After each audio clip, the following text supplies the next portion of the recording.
Nunca sei como começar esses vídeos. Peraí, vou pegar uma água.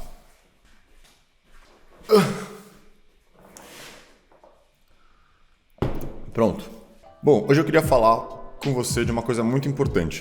Você já saiu de um filme ou de uma série e pensou, nossa, tá muito bem amarrada essa série, nossa, isso aqui, todas as pontas se fecharam. Ou então ao contrário, você viu um filme e falou, nossa, aqui tá muito confuso, muito conveniente, muito fácil, as coisas ficaram meio soltas. Então, é sobre isso que eu quero falar hoje. É sobre a técnica, talvez a técnica mais importante para fazer um filme ter essa coesão, essa coerência. Essa técnica chama pista e recompensa.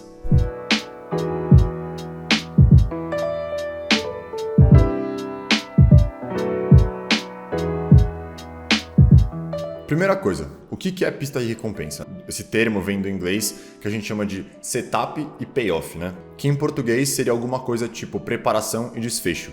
Mas a gente não acha esses termos muito legais, então a gente pensa em pista e recompensa e dá mais a percepção do que realmente é essa técnica na prática. Pista e recompensa é muito simples. É quando você apresenta um elemento em algum momento da história e aí mais tarde esse elemento reaparece de maneira significativa. Parece meio genérico e meio complexo, mas você vai ver que é bem simples. E o jeito mais fácil de entender é com um exemplo. Então isso aqui é um aviso de spoiler, a gente vai falar do primeiro filme do Homem de Ferro e também do Encanto da Pixar. Então se você não viu esses dois filmes, vai assistir e depois volta, ou se você não se importa com spoilers, pode ficar aí que a gente vai explicar bem qual que é o contexto desses dois filmes. No primeiro filme do Homem de Ferro, do Iron Man, tem uma cena em que o Tony Stark ele tá aprendendo a usar a armadura pela primeira vez. E aí ele tá meio que aprendendo a voar, ele sai da casa dele, vai dar um peão pela cidade, começa a voar, se diverte, tá? Dá uns rolê, até que uma hora ele fala com o Jarvis, né, que é a inteligência artificial dele, fala, vamos tentar descobrir até onde que eu consigo ir de altura, o quão alto eu consigo ir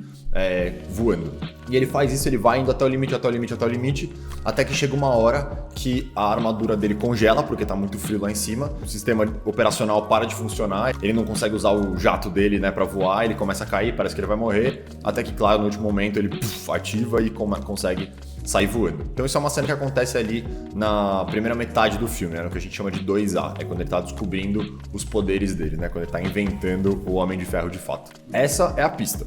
Isso que acabou de acontecer. O fato de quando ele voa muito alto, os flaps dele, né, a armadura dele congela. Essa é a pista que o filme plantou. 40, 50 minutos mais tarde, uma hora mais tarde, sei lá, você tem o clímax do filme. Nesse clímax, o Tony Stark tá lutando contra o super vilão, que também tem uma armadura, e eles estão se dando porrada, só que o vilão tá meio que ganhando, porque o vilão tem uma armadura maior, ele é mais porradeiro, o Tony Stark tá meio que levando um sacode. Aí o que ele faz? Ele começa a voar, o vilão voa atrás, e eles começam a subir, e o vilão fica tipo, não adianta nada você voar, você não vai conseguir fugir de mim. E aí o Tony Stark vira e falou, tá, mas o que você fez sobre o problema de congelamento?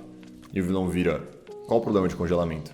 E aí, nessa hora, a armadura do Tony Stark, do Homem de Ferro, do herói, funciona porque ele conseguiu corrigir esse erro de congelamento, mas a armadura do vilão, o vilão nunca tinha passado por essa situação, congela e, de fato, o sistema operacional dele apaga e ele começa a cair. E é assim que o Homem de Ferro consegue vencer essa batalha, né? Pelo menos esse momento da batalha. Essa é a recompensa. Então a pista a gente mostrou o que acontece quando a armadura congela. Recompensa, a gente mostrou o Homem de Ferro usando esse conhecimento de uma maneira significativa para vencer do vilão no clímax do filme. Então, com esse exemplo, acho que ficou um pouco mais claro o que é pista e recompensa, certo? A gente apresentou um elemento, o congelamento da armadura, e depois colheu essa pista, né? Teve a recompensa para essa pista no clímax do filme. Nesse caso do Homem de Ferro, foi uma questão, a pista e recompensa foi uma questão de trama, né? Foi de fato ali uma questão sobre a história, sobre o funcionamento da historinha. Mas pista e recompensa pode ser um monte de coisas. Pode ser um elemento mais temático, pode ser um elemento simbólico, pode ser um elemento de arco de personagem, pode ser uma frase que é falada no começo e depois recuperada. Tem várias maneiras, vários tipos de pistas e recompensas que você pode usar. Então, vou dar mais um exemplo agora do filme Encanto, que é para realmente ficar claro esse conceito de pista e recompensa. Numa das primeiras cenas do filme, quando a Mirabel tá cantando e apresentando a família dela e falando sobre todos os tios, os irmãos e a avó e tudo isso, tem uma hora que ela vai falar do Bruno. Ela começa a falar do Bruno e aí toda a cidade, né, é cômico, toda a cidade interrompe e fala, nós não falamos de Bruno. Se você não estava morando debaixo de uma pedra nos últimos anos, você provavelmente escutou a música We Don't Talk About Bruno, não falamos do Bruno. Então essa é a primeira vez que isso aparece. Ela menciona o Bruno e a família, todo mundo da cidade interrompe e fala, nós não falamos do Bruno. Essa é a pista. Mais tarde no filme, a gente descobre que o Bruno, de fato, não só desapareceu, mas ele está escondido dentro da casa por trás das paredes. Então a gente ouviu falar do Bruno, essa pista, e aí a gente descobriu onde ele realmente estava morando. É a recompensa. Claro que é um pouco mais complexo, porque no filme o Bruno aparece várias vezes, mas esse é um jeito simplificado de pensar. Então acho que agora ficou claro, né? Você apresenta um elemento que no primeiro momento não parece especialmente significativo ou não parece que é algo que vai mudar os rumos da história e depois você recupera esse elemento de maneira mais significativa, seja de trama, seja de tema, seja simbolicamente, seja de arco de personagem. E por que pista e recompensa é tão eficaz e por que todos os bons filmes, e até os filmes que não são tão bons, usam e abusam desse recurso? Nós, como seres humanos, quando a gente está na vida, mas especialmente quando a gente está pensando em trabalhos de ficção, a gente não gosta de aleatoriedades. A gente meio que tem uma parada mental, cerebral, que a gente não curte que as coisas são aleatórias. A gente gosta de ver padrões, a gente gosta de ver sentidos, a gente gosta de entender causas e consequências. Então, especialmente em narrativas ficcionais, tudo que está lá, tudo que é colocado, a gente como público tem uma expectativa de que vai ter um motivo, vai ter uma razão para aquilo ser apresentado. Quem explicou muito bem esse conceito de que tudo que é apresentado precisa ter um significado foi o dramaturgo e escritor Chekhov.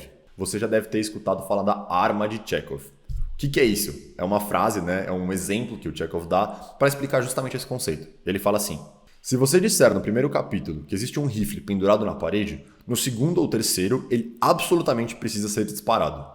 Em outras palavras, você não pode colocar nada na sua história que não vai ter uma relevância mais tarde. Você não vai pendurar um rifle na parede se ele não vai disparar mais tarde. Você não vai falar do Bruno se o Bruno nunca vai aparecer mais tarde no filme. Então tudo que você coloca no seu filme precisa ser recuperado mais tarde de maneira significativa. E o outro lado, o inverso, também é verdadeiro. Tudo que no seu filme vai eventualmente ter algum tipo de relevância, vai ser importante para a história, para a resolução, para o clímax, para o tema, para o que quer que seja, precisa ter aparecido antes. Todas as recompensas precisam ter tido uma pista. Porque se isso não acontece, a gente fica com uma percepção de aleatoriedade, uma coisa meio randômica, ou até pode parecer uma trapaça dependendo do uso, né? Isso é muito chato para o espectador, é muito chato para o público. Então vamos imaginar o exemplo do Homem de Ferro. Vamos supor que não tivesse aquela cena no segundo ato, no começo do segundo ato, em que o Tony Stark descobriu que a armadura dele congela. Vamos supor que não tivesse existido. E aí, no meio do clímax, né, naquela batalha louca, o Homem de Ferro leva o vilão até as alturas, e a armadura do Homem de Ferro não congela, e a do vilão congela. E ele fala, eu resolvi isso porque eu descobri que tinha esse problema e eu resolvi isso. Você vai ficar, tá, mas a gente não viu isso. A gente não tinha como saber. Isso não faz o menor sentido. Quando que ele descobriu isso? Por que ele descobriu isso? Ia claramente ser uma trapaça, né? Ia ser uma coisa que não ia ser satisfatória pra gente. Né? Inclusive existe um termo para isso quando existe uma solução que aparenta ser mágica, é o que a gente chama de Deus Ex Machina. Depois a gente pode fazer um vídeo só falando disso, né? Mas um jeito de você não fazer essa resolução parecer mágica e mística e ser pouco satisfatória é você plantar uma pista antes. E aí, quando acontece, né, quando esse clímax acontece, você tem uma satisfação. Você entende que o Homem de Ferro tá fazendo aquilo, tá levando nas alturas, porque a gente já viu ele fazer isso antes. Aí você fala, caraca, olha que inteligente, lembrou daquilo, que eu também, como público, lembro, e ele vai usar isso ao favor dele próprio. Então, esse é o jeito correto de fazer a pista e a recompensa. E a mesma coisa pro Encanto, né? Se a gente nunca tivesse falado de nenhum Bruno, e aí no meio do filme aparece um irmão perdido, que mora dentro da casa, que resolve a trama, que ajuda a resolver a trama, você vai ficar, porra, como é que eu ia saber, né? Tipo, não dava pra eu saber. Então você precisa ter apresentado esse elemento, esse Bruno antes, pra depois recuperar. Então é uma via de duas mãos, né? Tudo que aparece no seu filme precisa ter algum tipo de significado. E tudo que aparece no seu filme que vai ter algum significado precisa ter sido plantado antes. Então toda pista precisa de uma recompensa e toda recompensa precisa de uma pista. Claro que nem todos os elementos da sua história precisam aparecer 2, 3, 4 vezes. Mas aqueles que são mais significativos e que, se você não plantar uma pista ou não tiver uma recompensa, vão ser pouco satisfatórios para o público, vão ser frustrantes, aí sim você precisa tomar muito cuidado. Então, como que a gente escreve uma pista e recompensa no nosso filme? Primeira coisa que a gente tem que entender é que existem diversas pistas e recompensas acontecendo num filme ao mesmo tempo, né? Então não é só uma coisa que acontece, uma pista e uma recompensa. Não, existem diversas dessas traminhas que vão se configurando. Então, por exemplo, no Homem de Ferro, Tem esse exemplo da armadura que congela nas alturas, mas existem vários outros. No começo do filme, a gente vê primeiro a armadura num desenho e depois a gente vê ela realizada. Então, pista e recompensa. Também nesse começo do primeiro ato, o Yinsen, que é um dos aliados do Tony Stark, fala: eu quero sair daqui para ver minha família. Ele fala isso numa cena. E aí um tempo depois ele se sacrifica pelo Homem de Ferro e fala: minha família está morta de todo jeito, eu sabia que eu ia morrer, agora eu vou ver essa família. Então, aquilo que ele disse antes toma um novo significado. Pista e recompensa. Uma regrinha que não é bem uma regra, é mais uma recomendação, é mais uma ferramenta, é o que a gente chama de regra de 3. Muitas vezes, quando a pista e a recompensa estão muito longe no filme, quando uma acontece no primeiro ato e a recompensa acontece no terceiro, ou quando é uma coisa muito discreta, quando você quer que realmente o público marque aquela pista e aquela recompensa, você coloca um lembrete no meio. Então, além de ser pista e recompensa, você coloca pista, lembrete e recompensa. No próprio Homem de Ferro tem um exemplo disso. Então, a gente vê uma cena em que a Potts, que é a secretária / interesse romântico do Homem de Ferro, tira o reator Arc, que é o que dá energia para a armadura, tira do peito dele. Um tempo depois a gente vê uma cena em que a Potts dá esse reator de volta para ele enquadrado, falando a prova de que o Tony Stark tem um coração. E aí, na crise do filme, no final do filme, quando o vilão tira o outro reator Arc do coração do Homem de Ferro, né, que vai matar ele, a gente vê o Tony Stark indo até o porão e pegando esse presente que a Potts deu e colocando no peito, e é assim que ele salva a própria vida. Então a gente tem pista, a Potts tirando o reator do peito dele, a lembrete, ela dando esse quadro para ele, e uma recompensa, que é depois esse fato salvando a vida do Homem de Ferro. Então essa é uma boa regrinha para lembrar. Não é toda vez que você precisa de 3 pontuações, mas às vezes é interessante. Outro aspecto muito importante na hora de você criar sua pista e recompensa é entender que muitas vezes as boas pistas, elas têm mais que um significado.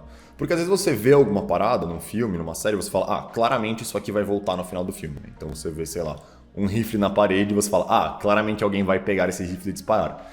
Isso não necessariamente é uma coisa ruim sempre, mas pode ficar muito na cara, pode dar muita pala de que aquilo lá é uma pista e você meio que sai da experiência imersiva do filme. Então, qual que é uma boa técnica? É você matar 2 coelhos com uma caixa d'água só. Então você pega a sua pista e transforma em alguma coisa que é interessante por si própria, que meio que disfarça o fato de que é uma pista. Então, por exemplo, na cena do Homem de Ferro, todo aquele momento em que ele quase morre, você não necessariamente manja que é uma pista de cara, porque é uma cena que em si ela é dramática, ela é conflituosa, o Homem de Ferro quase morre, né? Ele tá descobrindo os poderes da armadura, então não é uma coisa aleatória, ela funciona muito bem no contexto do filme. Então você não imediatamente percebe que aquilo é uma pista. Outro jeito muito interessante é quando a pista é uma piadinha. Então isso é uma coisa muito comum, às vezes aparece alguma coisa num filme, numa série que é uma piada, no primeiro momento, aí você dá risada e tal, e aí depois ela volta como alguma coisa muito mais significativa. Você fica: nossa, eu achei que era só uma piada, mas na verdade é uma parada super importante. Por exemplo, essa história da Potts devolver pro Tony Stark o reatorzinho falando a prova de que o Tony Stark tem um coração, ela não só é uma piadinha, como ela conta um pouco sobre essas personagens, especialmente sobre a relação dessas duas personagens. Então você acha que é só um gesto fofo, e depois, quando na crise do filme isso volta e isso salva a vida do Homem de Ferro, você fica: nossa, eu achei que era só uma piadinha, e na verdade é um ponto super importante da história. Então essa é uma maneira que você consegue esconder a pista. Então você meio que trafica ela, coloca ou uma camada de drama, uma camada de comédia por cima dela, e quando você recupera essa recompensa, o filme inteiro parece ter uma coesão que não é tão óbvia, parece uma coisa um pouco mais orgânica. Então vamos criar um exemplo mais prático de como que você consegue criar uma pista de recompensa. A primeira coisa é que na prática, quando você realmente está escrevendo o seu roteiro, do seu filme, da sua série, do seu curto, o que quer que seja, muitas vezes você escreve de trás para frente. Então o que acontece? Você está escrevendo e aí você percebe que em dado momento você precisa de alguma coisa. Então você precisa que o seu personagem tenha uma varinha de condão, que ele saiba a palavra mágica, que ele tenha a chave do cadeado, que ele tenha a senha do não sei o quê. Ele precisa de algum elemento que você não justificou como ele teve aquele superpoder ou como ele conseguiu aquele conhecimento. Então vamos supor que no terceiro ato de um filme você precisa que o personagem consiga abrir o cadeado de uma porta para entrar na sala secreta do super vilão, sei lá, qualquer coisa assim. Claro que estou dando um exemplo super simplificado, mas só para fins didáticos. Então você precisa que ele saiba abrir um cadeado. Se você nunca mencionou em nenhum momento do seu filme que o seu personagem sabe fazer isso, se no terceiro ato, no clímax da história, ele vai lá e abre a porta rapidinho, você como público vai ficar: pô, mas claro que não, né? Que forçado. como é que ele ia saber fazer isso. Então você percebeu que você precisa disso. Aí você, como um excelente escritor ou escritora, vai voltar lá no primeiro ato e vai falar, tá, então eu preciso plantar uma pista de que essa personagem sabe arrombar cadeados. Então, sabendo que a gente precisa plantar a pista e que é interessante a gente disfarçar essa pista de alguma outra coisa, a gente vai criar uma ceninha cômica. Então vamos supor que no primeiro ato o nosso protagonista, a nossa protagonista está atrasada para alguma coisa, para algum evento e ela precisa andar de bicicleta. Esse personagem precisa de bicicleta até o evento. E aí ele vai lá e ele percebe que ele esqueceu a chave da trava da bicicleta. E aí ele fica tentando tirar a trava e não consegue, ele tá atrasado, o celular dele tá sem bateria, ele tá sem dinheiro, ele não vai conseguir ir de ônibus, ele precisa conseguir aquela bicicleta. Aí ele procura em todos os lugares da casa, não acha a chave e o último recurso dele é, ele coloca no YouTube e fala, como arrombar um cadeado. E aí ele vê uma videoaula de como arrombar o cadeado, corre até a bicicleta e tenta ficar abrindo o tal do cadeado. Aí ele tenta lá, o tempo tá correndo, ele vai chegar atrasado até que ele finalmente consegue abrir o tal do cadeado da bicicleta, ele sobe na bicicleta, vai embora e chega no evento. Então, pronto, no terceiro ato, quando o seu personagem, a sua personagem tiver que arrombar um cadeado, em vez do seu público falar, nossa, que forçado, como é que ele ia saber fazer isso? Não, o público vai falar, puta, eu lembro daquela cena no primeiro ato em que a gente aprendeu juntos a arrombar um cadeado e isso vai ficar muito mais amarrado. Mas vamos supor que você acha que, como é no primeiro ato e no terceiro ato, a gente precisa reforçar um pouco, a gente precisa colocar um lembrete.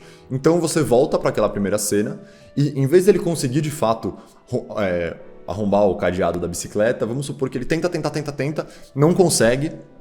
E aí ele sai correndo e tenta chegar no evento a pé. Então ele teve uma primeira tentativa de arrombar o cadeado, mas não conseguiu. Aí no segundo ato do filme, alguns momentos depois, a gente tem mais uma cena. Nessa cena, agora a personagem precisa arrombar um baú antigo. E ela fala, nossa, eu já vi esse tutorial no YouTube, eu não consegui arrombar minha bicicleta, mas a minha vida depende disso. E ela tenta, e vai com muita dificuldade, todos os outros personagens estão ali suando, tentando, confiando nessa personagem, até que o baú abre e eles descobrem a próxima pista do mistério, qualquer coisa assim.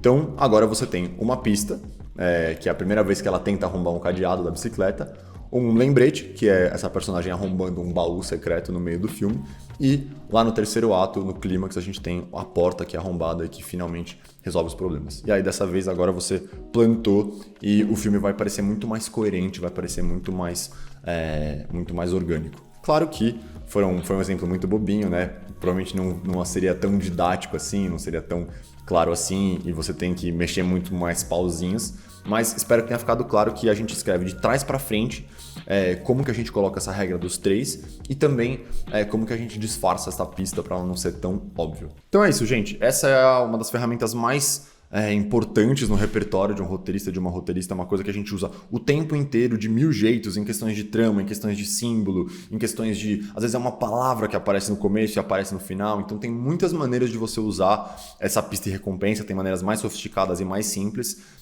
Agora você vai começar a perceber nos filmes, nas séries, né, se é que você já não percebia como que eles vão fazendo isso, e sempre que você vê um rifle, né, uma arma na parede, você vai perceber antes até que ela vai disparar em algum momento, você vai conseguir até começar a prestar mais atenção nessas coisinhas de trama. Então se você gostou do vídeo, se te ajudou alguma coisa, dá um like aqui, deixa um comentário, faz as suas perguntas, o que quer que seja. Se você curte conteúdos que nem esse, se inscreve aqui no canal, a gente está começando a fazer um monte de vídeos sobre muitas coisas. E é isso, até a próxima.